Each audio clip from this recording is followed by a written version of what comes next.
Good morning, everybody. Welcome to another episode of Find Your Model Health, the official podcast of Shemaine's Model Health for those looking to optimize their long-term health and weight goals and of course, learn about their body and how it works. I hope you're all keeping really well this morning. On this last day of school, no less. Well, for my kids, then anyway. So I'm sitting here enjoying a mushroom coffee. If you hear me slurping, that's why. And I'm praying that the doorbell doesn't ring again for like it did last week. Because if you know me, I am very laid back. I like to just get in and get the job done and get out again. So if the doorbell rings, and I'm like almost finish a podcast, there is no way I'm re-recording that podcast. And if the slurping bothers you from me drinking coffee or sparkling water, I am sorry, but hydration is super important for health, so I don't think you will judge me on that. Anyway, moving on with this week's podcast, we're looking at something I've wanted to do for a while now. We're going to look at the limitations to fat loss. So what could be slowing you down? What could be holding you back? I'm going to try keep it pretty short. I did a Handbrakes to Health event a couple of months ago, and I also then did a summary video. So that is on my YouTube channel if you look for Shemaine Linney.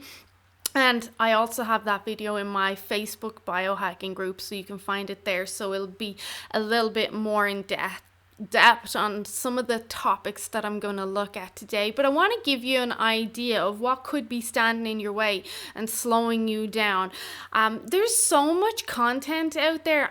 I alone put out a lot of content, and I find that with most of my clients, it's kind of a case of wash, rinse, repeat, and just constantly repeat until it does become part of their lifestyle, and it is a habit, and it needs to be a habit. I was just talking to a client there, telling her I forgot to put the kettle on for my water, and yes, I use a glass kettle for my water, for my coffee, and eventually I got it, and I was saying I really obviously needed this. My brain wasn't working yet without my coffee, and I have my mushroom coffee, and in that I put my thyroid supplement. So it's not a thyroid medication, it's a supplement. I break open the capsules and I pour them in with my coffee, and I also add in some ginkgo. So I break open the capsule there, and I'll mix that in with my coffee just to optimize my cognitive performance and support my thyroid.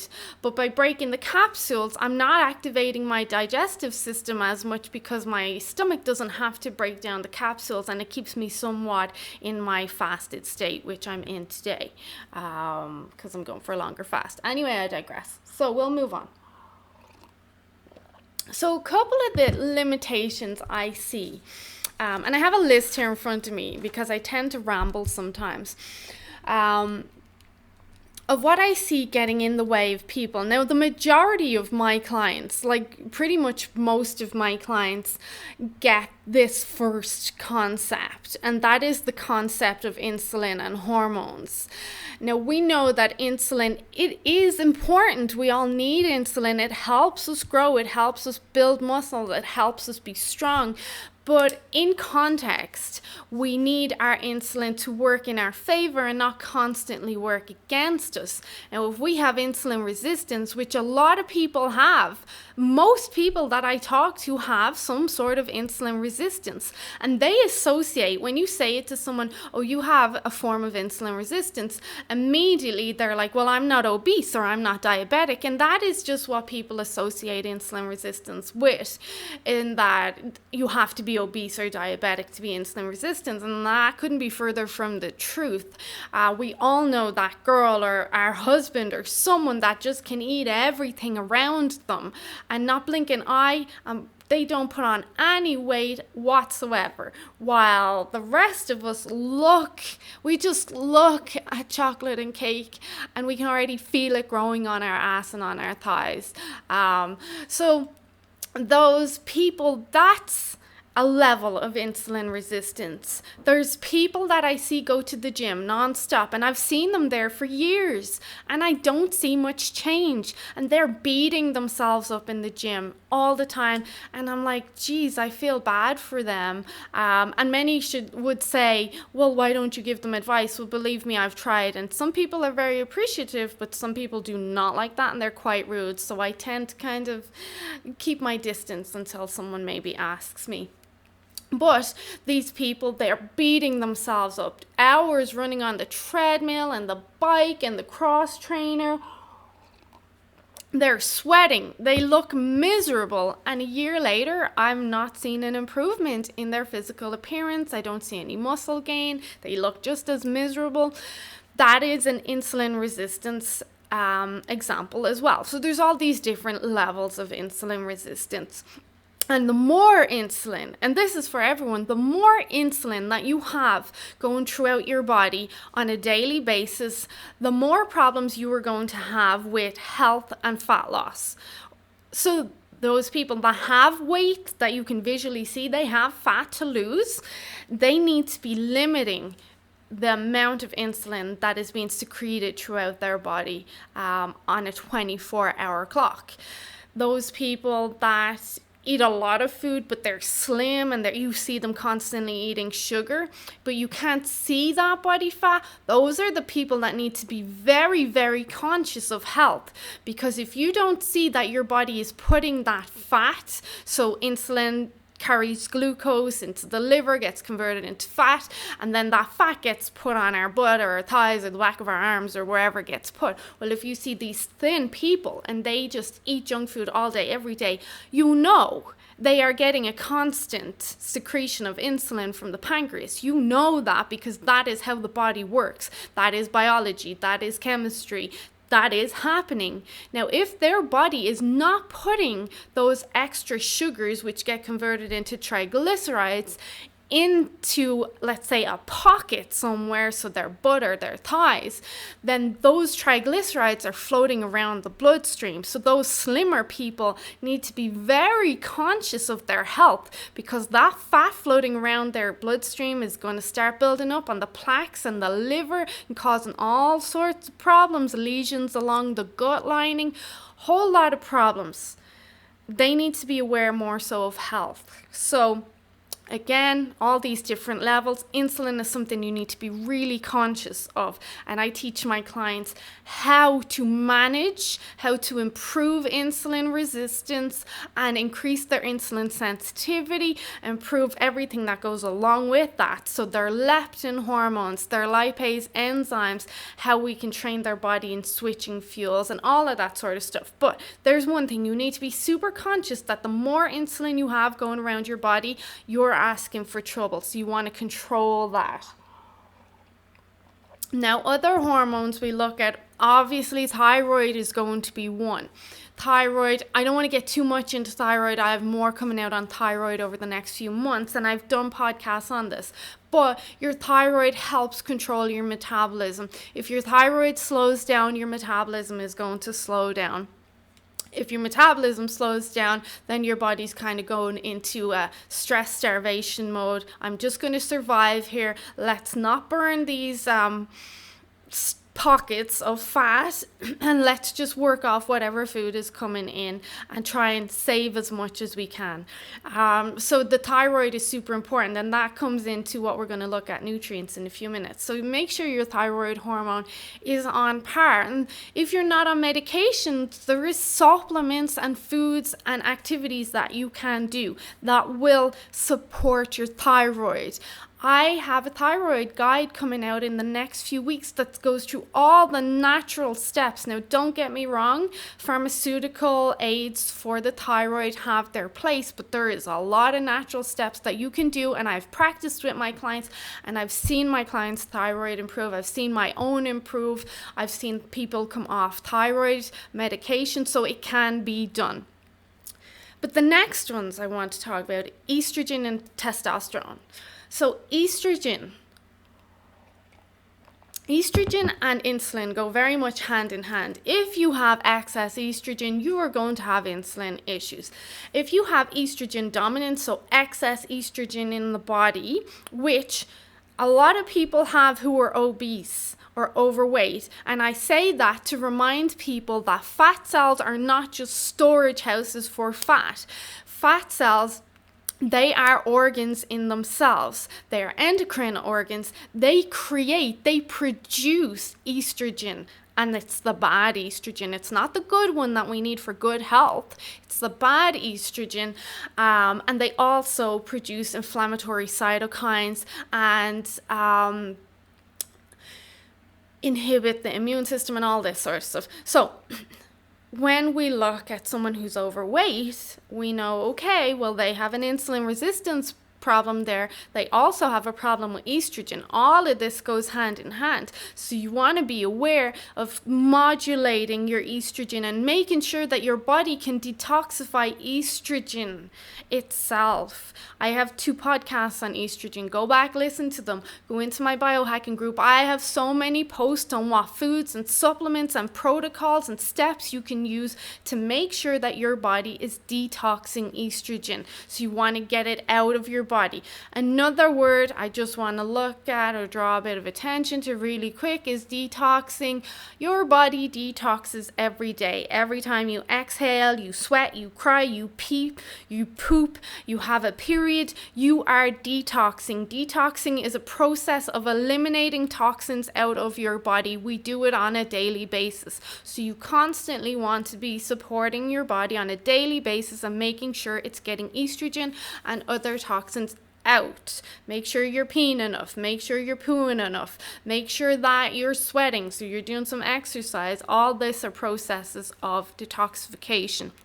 Now, if you have issues with circulation, of course that will have some connection to insulin resistance and the thyroid, but I did again another podcast last week on swelling and fluid retention and what you can do about that, and some things I forgot to put into that were body brushing. Body brushing is very effective for moving fluid and helping your body detox. So moving that fluid and toxins up your legs, back to your excretory organs and out of your body. Another thing that is very effective is stretching. And I had forgotten about this, but a client brought it to my attention the other day. She said, do you know stretching can help? And I was like, yeah, actually it can. And I forgot about that. So stretch your legs, your calves, your hamstrings specifically. Now, you want to improve flexibility in these areas, so not just stretching. I remember years ago when I was first doing my certification for fitness instructor, I'll never forget my teacher at the time. She says that a stretch you hold for 10 to 12 seconds. For improving flexibility, you hold it for 30 seconds or more. So I will hold my hamstring stretches, particularly my hamstring stretches, because I train them a lot and I train my glutes a lot. So I'll make sure that I am stretching my hamstrings 30 seconds at a time, a couple of times in that kind of stretch session to keep my flexibility up. And it really helps open everything up, loosen everything out, combine it with your body brushing and your inversion, and you're going to see that fluid start to move. Of course, the other hacks that I mentioned in last week's podcast too. Now, you can't speak about estrogen without speaking about testosterone. They go hand in hand. They're very much 2 sides of the same coin. And as we age, as our estrogen starts to drop and we start to see our butt move to our belly and all these horrible changes happen, our testosterone, I'm not going to say it drops because the studies are out right now. We were always told that as we aged, our testosterone decreased each year, but there are studies coming out now where I'm still waiting to see what comes of them, what else comes out, where it may not be that our testosterone drops at all, but our ratios, and I've spoken about ratios before, drop, and our sedentary lifestyle increases, and then we lose muscle mass, and then the testosterone drops. So there's a lot there, and there really is a lot with stress going catabolic and stuff like that. So testosterone is important. Testosterone helps us burn fat. It helps us regulate all our other hormones. If we have testosterone in our body, we also have the ability to put on some nice lean muscle. We want lean muscle. Lean muscle helps us burn fat over the course of 24 hours. So when you're in the gym, you're not so much burning fat as you are building yourself up so that you can burn throughout the rest of the day. So bear in mind that testosterone is very, very important, and I like to encourage my clients to eat foods that promote the production of testosterone as well. The likes of steak. Steak is awesome for producing testosterone. You know, Arnie and Apollo, they didn't just eat it for the laugh. They knew it was up to something. Almonds, spinach, you got Popeye. Spinach definitely helps with testosterone. Salmon too. So there are some foods there that can be very beneficial for keeping your testosterone high. I will be doing a podcast or maybe a PDF on that in the future. I've had a couple of requests, especially for some guys as well. So moving on really quick. So testosterone then leads to movement, okay? So one of the easiest ways to keep a nice level of testosterone in your body and to build that lean muscle and to prolong life but postpone the aging process and prolong health is to build muscle. So lean muscle and to exercise. So all different types of exercise, they do all different things. Cardio for cardiovascular health, blood flow circulation. Then you got your lean muscle to help with long-term fat burning and the immune system and being strong. You got power lifters or strength trainers that helps with cognitive performance, the brain, the central nervous system. So everything does something different. But if you're looking to increase testosterone and you want to optimize your fat burning, you want to be building some lean muscle. Like lean muscle, it's your friend. You're not going to look masculine. You have to train a certain way. If you know me, you've heard of how I train. You have to train a certain way to look a certain way. But adding on some lean muscle is very beneficial. Lean muscle helps regulate our hormones. It really does. Now, if you have, and there are studies out there, I'm going to post about one later today in my Facebook group, that if you're predominantly or predisposed to being obese through genetics, we are seeing now that exercise can help hinder the effects of those genetic traits by up to 50%. So just because you are genetically predisposed to being overweight does not mean that that's the be all and end all. You can change those genetics through exercise. Now, exercise and movement, two total different things, and I need to clarify this with some of my clients later. There's so much confusion. I'll say, how is your movement today? So movement, I mean you're all over movement, vacuuming, walking, cleaning the house, walking into Starbucks instead of getting drive-through, walking into the bank instead of drive-through, walking to pay for your gas instead of paying at the pump. How was your movement? Did you take the stairs instead of the elevator? Did you park further away from the grocery store? Did you get up and get the remote control yourself instead of asking your kids to go get it for you? So all this is movement, but then exercise is something extra. That's the force. That's that extra force that gets put on our muscles and says, hey, you need more energy. Let's start working on making you bigger and stronger. That exercise gets your heart rate up. It gets you sweating a little. It releases those endorphins and those good feel-good hormones. So I want people to differentiate between that.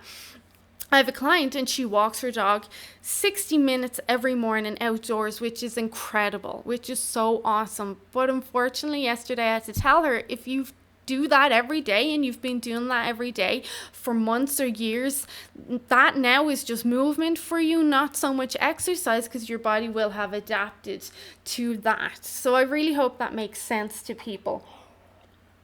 And I have spoke about this with my clients at live gatherings and stuff. Unfortunately, there are some of us that need exercise for the weight or the fat to shift or the scales to move. Some people, they don't, and lucky them. But there are some people like me and some of my other clients that even if our nutrition and everything else is on point, we will not see changes in body composition or fat if we don't do exercise. And I'm sorry to be the bearer of bad news, but that is just how it is. So I'm really sorry, but keep that in mind. It's so important. So moving on really quick, portion sizes. Portion sizes are insane. Like, so many people are off on portion sizes. Like, when you go to a restaurant, most of their portion sizes are for 2 people. Like, it's crazy. So a little bit of realism here is important. I have infographics and stuff that show portion size, and I teach about this, but watch your portion sizes, especially when it comes to fat, because fat is all the rage now. And like, fat is awesome, don't get me wrong, but in some ways it annoys me. I'm like, will you all just stop for a minute? Anyone that knows anything, and the best doctors in the world and all, we all agree that fat is great. The good type of fat, of course, but fat is very calorie dense. And if you're on a fat loss campaign, you need to remember fat is very calorie dense. So you need to account for that. Watch how many calories you're getting out of fat. And there are some people that do not do well on high fat, and there are some people that do amazing on high carbohydrates. So there is that bio individuality. But watch fats. If you're having a lot of fat in the morning, you should be pulling back on your fat later on in the day. So really watch that. If you're working with a health professional, which a lot of people are nowadays, they should tell you, well, this is how much fat you should be aiming for in a day, and keep it to the good fats. We all agree that hydrogenated, trans, processed fats are very, very bad for you. And there are, and here's a mind-blowing moment, there are studies coming out now that are showing that these fats may be worse for you than sugar is. So keep an eye out for all of that. But I've been saying it for years, just avoid all of that stuff. It's some of the most inflammatory substance on the planet. So stay away from those crappy, poor, low-grade fats. Okay, and that can include dairy in some instances, but that's a whole nother topic. Nutrient deficiencies are next. I'm going to move along really quick. Nutrient deficiencies are a huge one. I literally say, are you kidding me? Like, bitch, please. You cannot just eat chicken and lettuce and not expect to get a nutrient deficiency. Of course you are. One of my goals is to make this whole health and weight loss journey, and I think I do a good job making it as simple as possible. Like, how can we make sure that you're getting all of your nutrients and minerals so there's no deficiencies and your body can work at optimal levels without it being too stressful or without you needing to do a cooking class with Gordon Ramsay. Like, we keep it so simple. Nutrient deficiencies are huge. And a lot of the time when someone starts a fat loss campaign, immediately they're like, okay, I'm just going to eat salads for the next few weeks. It might make me miserable, but I'll lose some fat.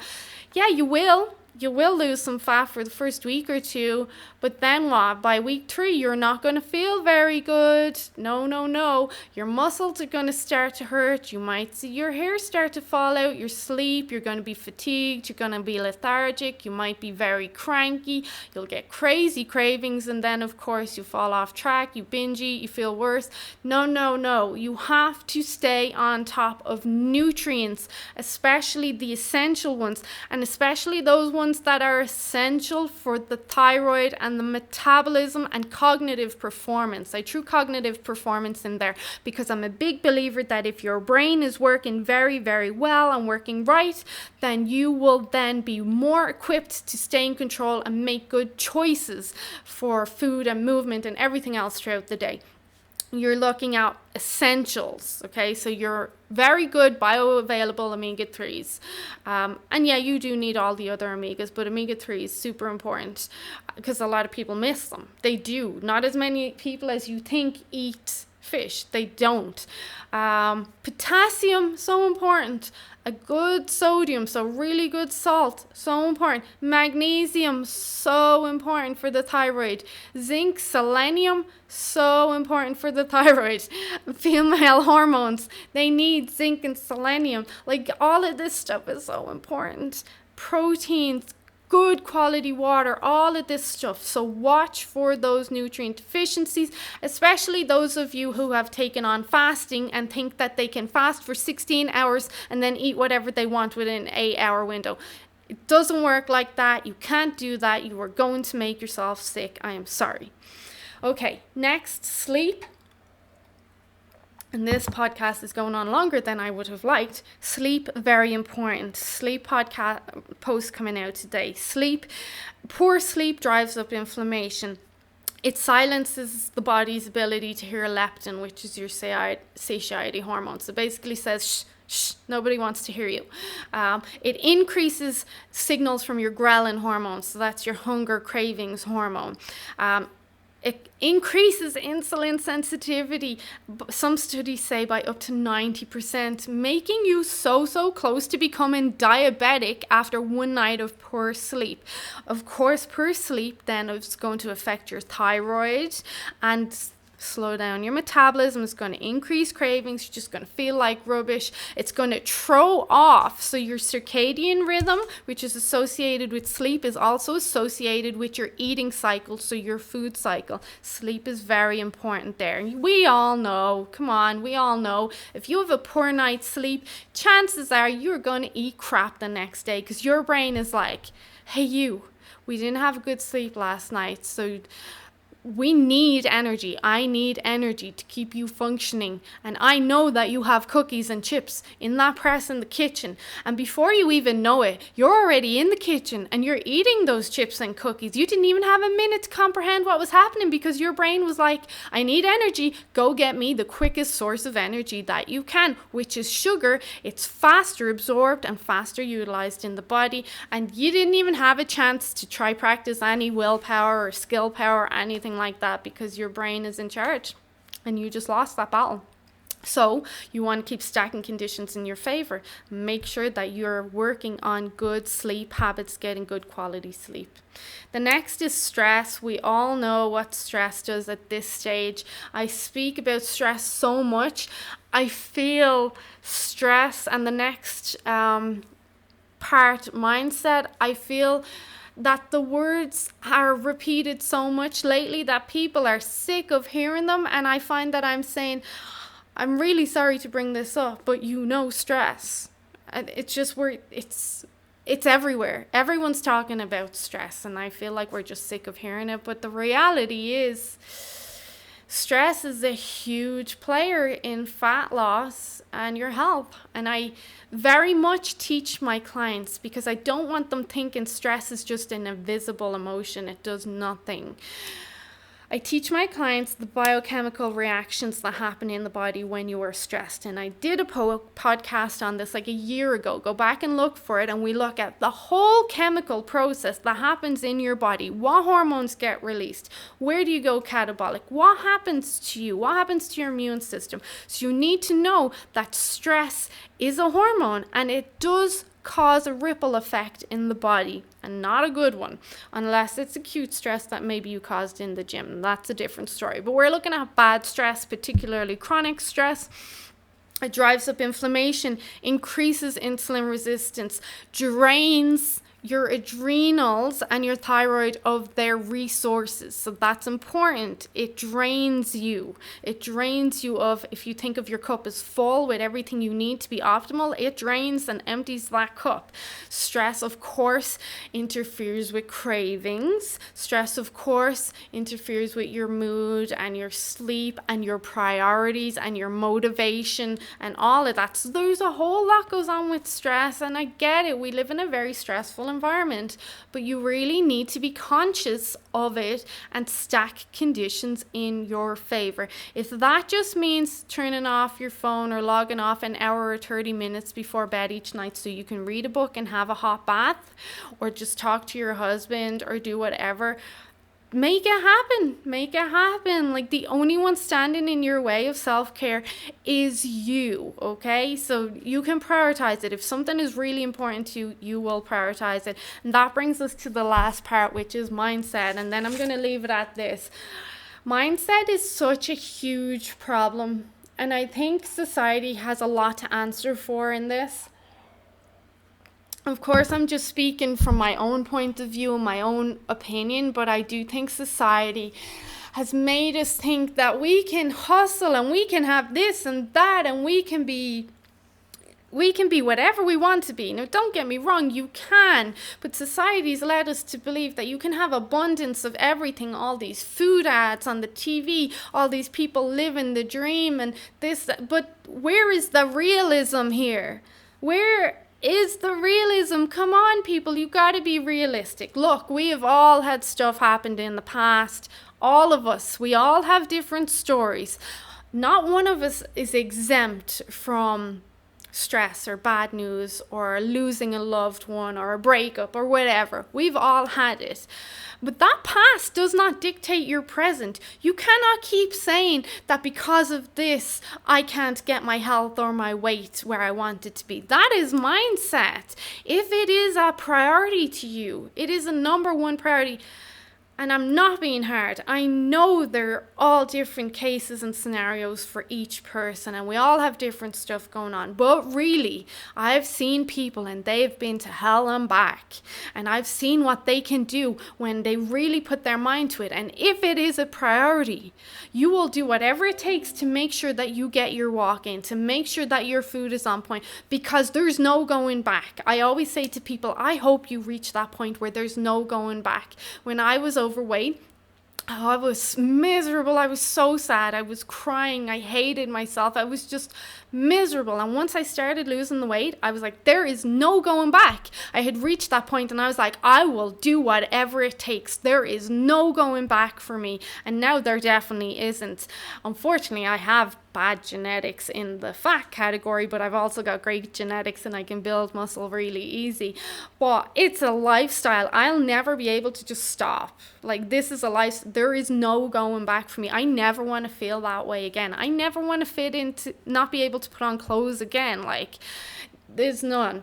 So mindset is huge. Attitude. I don't like cooking is another thing. So don't cook. There are other ways, but don't let that stand in the way of your mindset. Like, you don't need to be a chef to throw a salad together or pick up some dark chocolate or grab a Lara bar or something.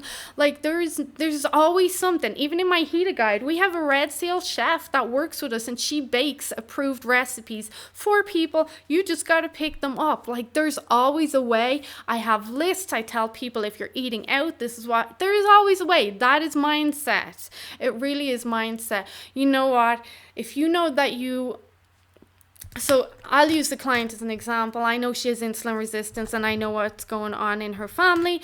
I think that she, and the studies are there, would be better off having a feeding window of 8 to 4. There's a lot of studies that say that if you finish eating earlier in the evening, that is better for insulin resistance. Now, I know she has to drive home and she's not doing any exercise in the evening because it's a long drive. So I recommended, hey, join a class, join a gym, do something on your way home. so that it's done. And that will stop you also from eating later in the evening. So you've had your early feeding window, and now you're getting, even if it's just Monday, Wednesday, Friday evening, you're stopping for an hour and even doing a yoga class or join a walking group. That is adding an hour on where you're not eating or binging in front of the TV or giving in to cravings. She asked her boyfriend would he like to join her and join a gym, and he said no. She got upset over that, and rightly so, and I get that, but don't let that stand in your way. So if he doesn't want to go, then you go by yourself. It's his loss at the end of the day. So there's so much mindset. The only one standing in your way is yourself. If you don't know the answers or don't know where to start or what to do, or you need some help or accountability, there is hundreds, thousands of health professionals out there that are more than willing to help you. There's thousands of podcasts. There's thousands of Pinterest pins. Everything is there. The only one stopping you is yourself. If you need help, don't be afraid to ask for help, but also remember that you have to have the mindset. It has to be there. You have to want it really bad. So I'm going to leave it at that. I will be looking more at mindset over time, but like I said, I feel we're all sick of hearing the words mindset and stress, and I think I'm sick of saying them, but it's a big reality more so than anything else lately. Well, I hope you enjoyed this podcast. I'm sorry it went on for so long, but please do share it with anyone you feel may benefit. It really helps me reach the masses, and I'm very passionate about what I do. I want to help people. So by sharing these podcasts, you can help a family member, you can help a friend, you can help someone that really needs a little bit of guidance. And that's it. It doesn't cost anything to share, and I appreciate it a lot. I appreciate it so much that I will come back and I'll do another podcast. I hope you enjoyed this. There was no transcript for this. It all came out of my brain. So enjoy the rest of your week, everyone. And our next podcast will be in another 2 weeks, which is what I've decided to do over the summer so people can catch up. So podcasts will be every second week. Okay, bye-bye, everyone. Stay safe. And don't forget to get some sunshine. Bye.